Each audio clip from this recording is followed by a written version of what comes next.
role. Exactly.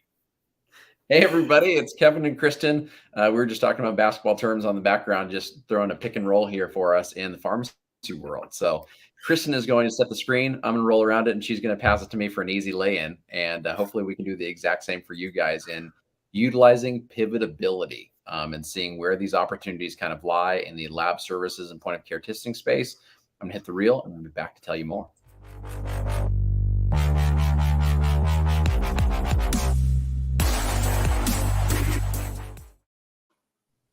Kristen, it's so good to see you. I've missed you. It's been like a whole week. No, maybe it's been just a couple hours since you and I texted last. I know. I know. It's good to see you too, Kevin. So today I think it's fun because you and I are all about lighting fires, and pivotability is just that. Like, it just, here's the opportunity to find it, to pivot and do the right thing for the next step. We've been having lots of conversations, Kristen, about the independent pharmacy space. I'm doing some consulting inside of some independent pharmacies right now. And in that space, it's interestingly ripe for these types of pivots. They're seeing lots of pressures that you and I both kind of know about, but there's other individuals that are out there that don't live in the independent kind of pharmacy world that have these exact opportunities coming their way. So tell us more about these awesome pivots we can do and the pivots you've done. No, I love this because we didn't even talk about this, and you just said exactly what I was going to say, that this is not just for independent pharmacies. I know. It's not just for independent pharmacies. It's for all pharmacists. We can all feel this shift happening. And the reality is that our industry isn't in the same place today as it was even 5 years ago, but a decade ago, 2 decades ago. It was feeling very secure at that time. And now there's just this huge transformation kind of happening. And so I just really wanted to talk about pivoting. Like, we really need to be able to pivot, not only as humans, but really, as business owners. I would love to hear your thoughts too, or your experiences with it. Yeah, no, I think pivoting can be painful, Kristen. Like, that's the one thing about it. Like, sometimes we think pivot, it's like, oh, fun, we get to pivot to a new adventure. It's like, usually like you're pivoting because it's out of necessity. You're pivoting because you see something better you want to work toward. And so that's been my experience throughout my career, is just really seeing like, I am not enjoying or not liking as much the thing that I was doing, and want to do something that I really love, that I feel like provides value.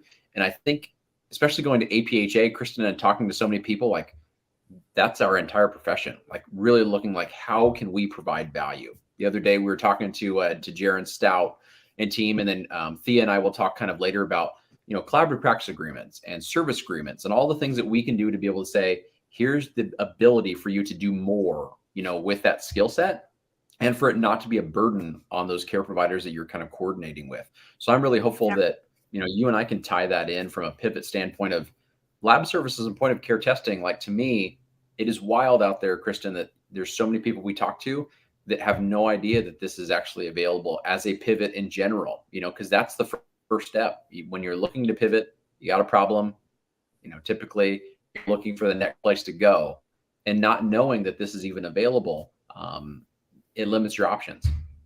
It does. And I like what you said, like right early on, is that you pivot. A lot of times we're pivoting out of necessity. So it's not necessarily like always going to be this fun adventure that we are embarking on. And that's exactly one of the things that I wanted to talk about, is in order to pivot, you have to be okay and willing to fail and be wrong too, because you're not going to hit the mark every single time 100% accurately. It's just not going to happen.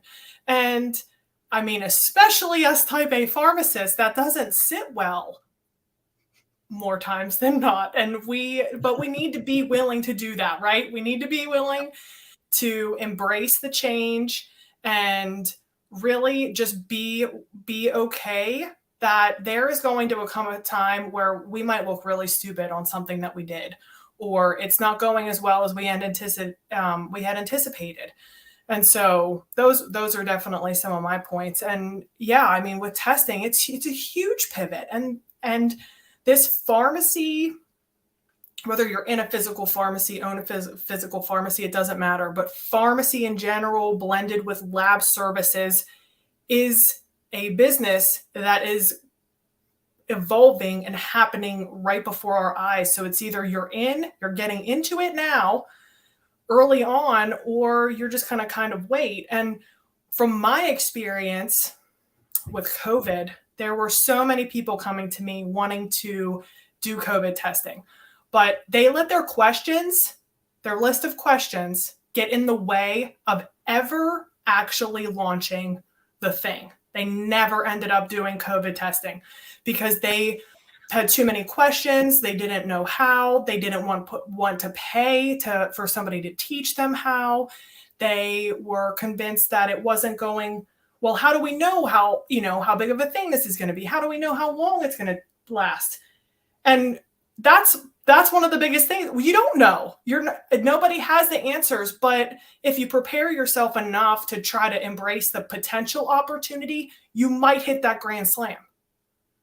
Well, I mean, it's really the differentiation, Kristen, like thinking about making pasta, right? So you can be the strainer forever. Like you can always get a little bit more water out and just shake it a little bit more, but you actually have to put the noodles on the plate sometime, right? And I think that is a really interesting piece that a lot of us struggle with. Like we're good with just let's suck out every detail we can and make sure it's just perfect. And now our noodles are dry. So those kinds of things I think are really easy for us to get overwhelmed with. And I mean, even for me, Kristen, there's been times like in hospital settings that you're looking at, here's something that we could do, like a new program we could put on board. And I understand like there are good questions that you have to ask. Like one of them, it's called ROI. Like what is the return on investment, going to be? And so I think there are good questions to ask to know right off the bat to be more successful, to get it up and kind of running. But when it comes to launching some of these like individual programs and looking for those pivots to make in individual communities, my question really for you, Kristen, is the same one that we're going to ask the rest of the group. You had to make a pivot. You are pivoting, in your career as well, because COVID, it did come and it went away, quote unquote.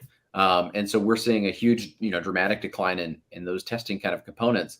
So when it came to your pivot and the next kind of questions you had to ask yourself on, what are you going to do next? How'd you go about them and avoid being the strainer for too long, Kristen, so you could actually get some pasta on the plate? Yeah, so I always try to like lean on things that are just working, right? So as part of your business, I'm sure you have something that's just working. And so I've been leaning on that. And as I create these other things, then, we see what sticks. And so, just as simple as that, really. And also with this business, with helping pharmacists implement testing services, looking at the market has been huge. And so we're coming out with this, maybe now's a good time to say that we're coming out with a nice little A1C service line solution. And so we're going to be talking about just A1Cs and just how to test with just A1Cs, the numbers to look at, the tests to use, the materials that you're going to need. So instead of getting this enormous package of maybe a lot of information that you may not need, you may not want, maybe it's too much for you to digest, maybe you don't want to spend the money on that. Here's one little service line that is a smaller, a relatively minimal investment. And also it's just giving you what you need as quickly as physically possible so that you can kind of get on your way. And perfectly said. I mean, what is working? Like you just said, like choosing A1C first. Like when we look at here are the top disease states we're being impacted by in communities. Guess what, folks? Everybody knows diabetes is up at the top, right? And you likely have a very large diabetes population. And so with that being said, I think that this A1C program, Kristen, that you're launching, and I know that it's going to go into just really focusing on short period of time, condensed information, trying to get people up and running, just test, kind of thought process and get them like a first step to take. What are your hopes there, Kristen, with that pivot for someone to go from doing nothing to pivoting and becoming A1C? Like, what is it going to take for folks to realize, like, here's what I need to do next? What do you mean? What's it going to take for them to realize, like mentally, with regard to their business? What do you mean by that? Great question. Let's elaborate on that one. So, what it's going to take for them to know this is what's next means if they're thinking, I don't know if I want to do testing at all. Like I've never really wanted to do it. I'm good with just dispensing what I've been dispensing. I've got my supplement line. I've got my socks hanging up on the wall. All the things that we're selling in our kind of storefronts, or from a another standpoint or front, you've got a clinician focused on like individual patient care, consulting, working in a lab kind of setting is not their cup of tea. So like, I don't really do that. Like that's not my thing. You just talked about an intersection, and I think that to me is the gold in our profession. Is starting to see there's intersections between technology and pharmacy, intersections between lab and pharmacy, intersections between billing that we've never done and pharmacy. And so how do we get folks to go, that intersection is not a bad thing, right? And I should jump on board with something as simple as A1C testing for me. What is that mentality mind shift, for them to go from not doing it to doing it? How do we get them there? I mean, that was part of the goal of this video, Kevin, is to, we have to be willing to embrace the change that's happening and stop standing in the corner hoping that everything's just going to go back to the way it was, because it's not going to happen. And if I was a pharmacy owner right now, I'm sure I would be absolutely terrified at what is going on. I mean, depending on how the business was going, but if I was heavy in regular dispensing, I would be very scared. And that's part of why we do what we do, right? To help other businesses stay successful. And so I think realizing that this change is happening, just go ahead and Google pharmacy and lab services, or the projected revenue for, or the market share for point of care testing in general. I mean, it is just projected to get higher and higher and higher the closer we get to 2023. So that gives us years to go ahead and start to implement some of these little smaller services. And A1C is a great thing to start, because it only takes, so here's some easy things to think about when it comes to A1C. Processes in just a couple minutes. It's extremely affordable. It's cheap for you to get. It's relatively cheap for you to sell. And you're still making money off of it.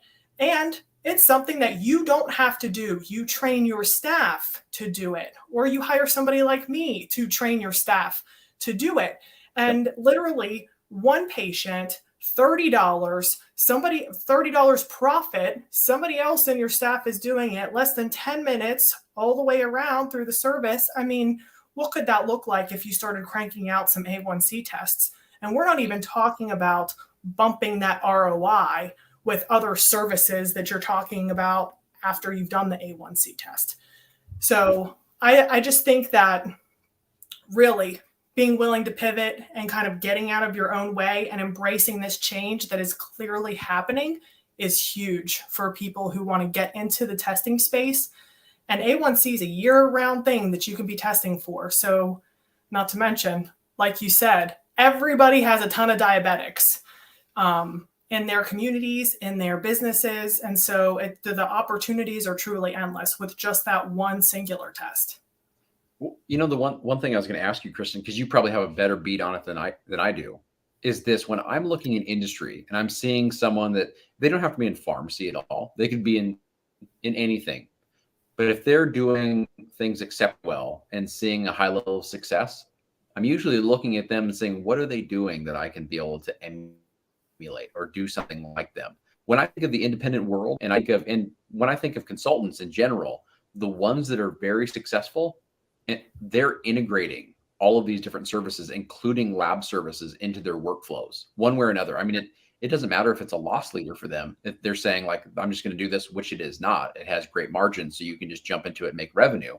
But most of these innovative pharmacies, they are adding on lab services because they see how it does a number of things for them that'll let you kind of go through.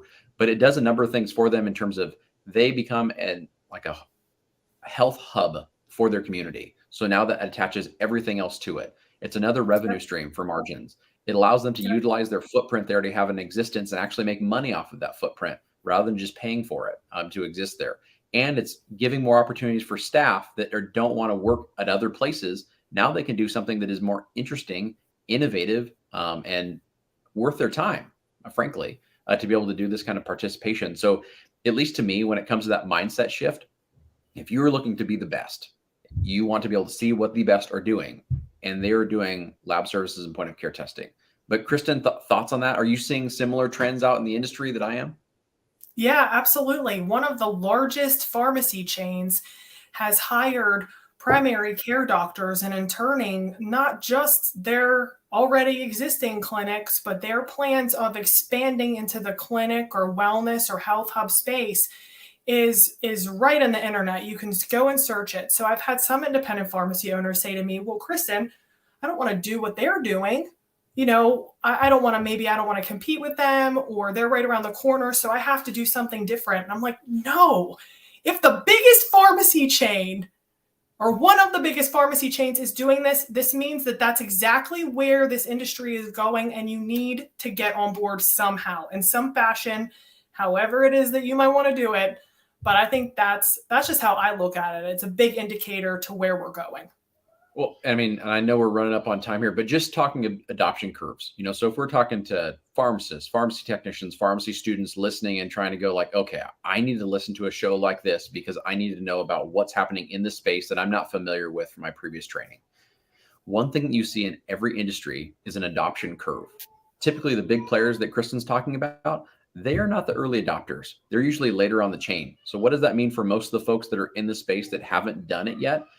You're behind the curve in general. Like that's the reason and kind of the impetus for you to be able to jump on board and take advantage of kind of this opportunity for you in both CLIA and non-CLIA, kind of opportunities for you to be able to take a lift on. The A1C, training that Kristen is putting together, I think is brilliant. I think you can pivot off a lot of things from A1C because it's really, I mean, the reason why Kristen's doing it is because she just wants more people to do testing in general. Like that's how pharmacy survives in her mind. But the other piece is if you get one roadmap down for A1C, guess what? It's just one small bite to chew, but now you have a roadmap for everything else to be able to add on board. And so there's my plug for my sister over there, Kristen, and I think the awesome thing that she's doing on the A1C side. Kristen, any parting kind of words for our audience before we come back with more? No, so we touched on it, but we'll talk a little bit more about the A1C testing program next week, and I'm really looking forward to it. All right. Well, everybody, so good to see all of you. If you have any questions, come on over to RPH Ally, head over to Kristen's channel at the Lab Services and Point of Care Testing. Drop any questions you have there or thoughts or comments, and we look forward to collaborating here really soon. Talk to you next week, Kristen. Bye.